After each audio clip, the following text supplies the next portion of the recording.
నమస్తే. AP01 న్యూస్కు స్వాగతం.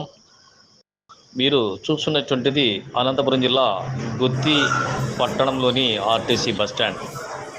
1976లో అప్పటి ముఖ్యమంత్రి జీలగం వెంగళరావు గారు శంకుస్థాపన చేశారు. ఆ అనంతరం నిర్మాణం కొనసాగింది. ఇప్పటికి దాదాపు 48 సంవత్సరాలు జరుగుతున్నాయి. గత 4-5 ఏళ్ల నుంచి బస్టాండులోని పైకప్పులు కూలిపోవడం, ఇప్పటికి 2 సార్లు మరమ్మతులు జరిగిన పెచ్చులు తిరిగి కూడా ఊడిపోతున్నాయి. ఎప్పుడు పెచ్చులు ప్రయాణికుల మీద పడతాయో అని చెప్పి ప్రయాణికులు ఆందోళన వ్యక్తం చేస్తున్నారు. అయితే గుత్తి డిపోను కుదించి 52 బస్సులకు గాను 26 బస్సులు చేయడం, ప్రస్తుతం పైలట్ బస్టాండుగా డిపోగా కొనసాగించడం వల్ల రాష్ట్ర ప్రభుత్వం గుత్తి బస్టాండ్ యొక్క కెపాసిటీని తగ్గించడం జరిగిందని, తద్వారా నిర్లక్ష్యానికి నీడలాగా గుత్తి ఆర్టీసీ బస్టాండ్ కొనసాగుతుందని, కనీసం అనంతపురం జిల్లాలోనే గుత్తి బస్టాండ్కు వస్తున్నటువంటి ఆదాయం అంటే దుకాణాల ద్వారా వస్తున్న ఆదాయం జిల్లాలో దాదాపు ఎక్కడ కూడా లేకపోయినప్పటికీ లక్షల్లో ఆదాయం వస్తున్న సంబంధిత అధికారులు మాత్రం బస్టాండు పునర్నిర్మాణానికి ప్రతిపాదనలు పంపినట్లు విశ్వసనీయ వర్గాల ద్వారా తెలిసింది.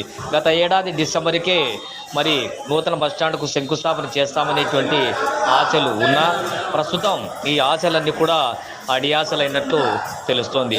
ప్రస్తుతం ఆర్టీసీ బస్టాండు నూతన నిర్మాణానికి గాను ప్రతిపాదనలో ఉన్నతాధికారులు పంపినప్పటికీ కొన్ని అనివార్య కారణాల వల్ల దుకాణాల యొక్క కాళ్ళ పరిమితిని ప్రతి నెల ప్రస్తుతం పొడిగించుకుంటూ పోతున్నట్లు తెలుస్తోంది. అయితే ఇప్పటికే ఒక 2 దుకాణదారులు వారు అద్దె పెంచడంతో రద్దు చేసుకున్నారు. మిగిలినటువంటివి ప్రస్తుతం కొనసాగుతున్నా అందులో దాదాపు 50% బినామీలే కొనసాగుతున్నారని పలువురు ఆందోళన వ్యక్తం చేస్తున్నారు. ఈ నేపథ్యంలో ఆర్టీసీ బస్టాండ్ పునర్నిర్మాణానికి అధికారులు ఎప్పుడు చర్యలు తీసుకుంటారో తెలియాల్సి ఉంది. మొత్తం మీద ఆర్టీసీ బస్టాండ్ లోపల అయితేనేమి పెచ్చులు ఊడిపోవడం, బయట ప్రాంతం చూస్తే మహిళలు కట్టినటువంటి మూత్రశాలలు కూడా తాళాలు వేయడం, బస్టాండ్ వాతావరణం మొత్తం మీద బురద ఏర్పడడం, తద్వారా వాహనాల రాకపోకలకు అంతరాయం కలగడం, బస్టాండ్కి పడమర వైపున ఉన్న గతంలో 20 ఏళ్ల కింద చేసినటువంటి సిమెంట్ రోడ్లకి గోతులు పడడం, బస్సులు ఈ గోతుల్లో లేచి రావడం అనేటువంటిది చాలా ప్రమాదంగా ఉందని ప్రయాణికులు ఆందోళన వ్యక్తం చేస్తున్నారు. మరో విషయంలో మలమూత్రశాలల నుంచి వస్తున్నటువంటి దుర్గంధం కూడా ఇబ్బందిగా ఉందని, మూత్రశాలల వెనుక భాగం పూర్తి స్థాయిలో చెత్త చెదారం పేరుకొని పోయిందని, ఆర్టీసీ బస్టాండులో తొలగిస్తున్న చెత్త కూడా ఇక్కడే వేయడం వల్ల దుర్వాసన పెరిగిపోతుందని, మురికి కాలువల నిర్మాణం లోపించి నిర్మాణం పూర్తి స్థాయిలో పగిలిపోయి రాళ్ళు కూడా బయటికి కనిపిస్తున్నాయని, ఈ విషయంలో మాత్రం అధికారులు మరమ్మతులు కూడా చేయకపోవడంతో దుర్వాసన కొనసాగుతుందని ప్రయాణికులు ఆందోళన వ్యక్తం చేస్తున్నారు. అంతేకాకుండా ఆర్టీసీ బస్టాండు తూర్పు వైపున దుకాణాలు, పడమర వైపున సైకిల్ స్టాండు, ఉత్తరం వైపున దుకాణాలు, దక్షిణం వైపున కూడా డాల్మెంటరీ హోటళ్ళు అన్నీ ఉన్నప్పటికీ ఆదాయ వనరులు నెలకు లక్షలాది రూపాయలు వస్తున్న గుత్తి ఆర్టీసీ డిపో అయితేనేమి, ఆర్టీసీ బస్టాండుపై అయితేనేమి రోడ్డు రవాణా శాఖ అధికారులు నిర్లక్ష్యము జాప్యం చేస్తున్నారని ప్రయాణికులు వాపోతున్నారు.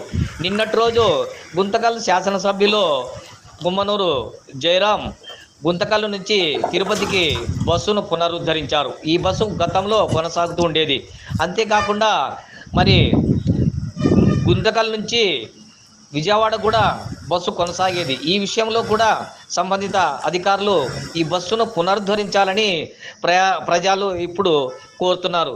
ఏదేమైనా గుత్తి ఆర్టీసీ డిపోకు పూర్తి స్థాయిలో 52 బస్సుల్ని కేటాయించాలని, అందులో ఎక్స్ప్రెస్ బస్సుల్ని కేటాయిస్తే బాగుంటుందని, ప్రస్తుతము పల్లె బస్సులు పల్లె వెలుగు బస్సులే అధికంగా ఉంటున్నాయని, ఈ విషయంలో రాష్ట్ర రోడ్డు రవాణా శాఖపై ఎమ్మెల్యే అయితేనేమి, మంత్రి లక్ష్మీనారాయణ అయితేనేమి ఒత్తిడి తీసుకొచ్చి గుత్తి డిపో అభివృద్ధికి సహకరించాలని, అత్యధికంగా రాబడి వస్తున్నటువంటి గుత్తి ఆర్టీసీ బస్టాండును వెంటనే కూలదోసి కొత్త బస్టాండు నిర్మాణానికి సహకరించాలని పలువురు కోరుతున్నారు.